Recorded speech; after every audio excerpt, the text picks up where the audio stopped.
Maria sa may gabi manaksa.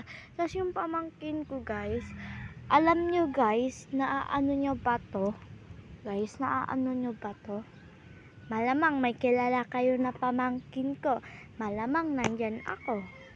Nag-vlog lang ako guys. Ayun na. Yung pamangkin ko. Yun o. Tara guys. It's me.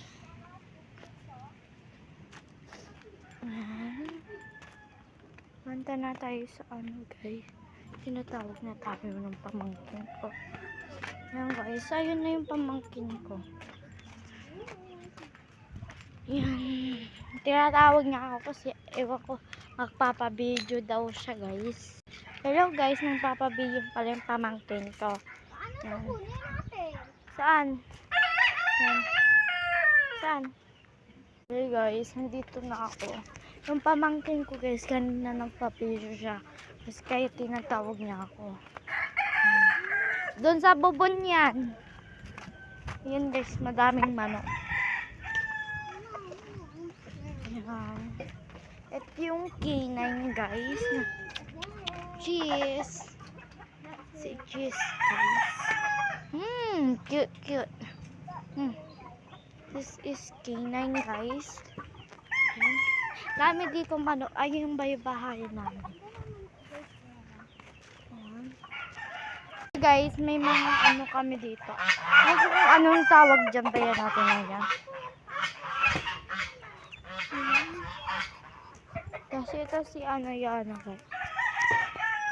Babae yan. Pati yung K9 guys, babae. This is girl. This is boy. Yan.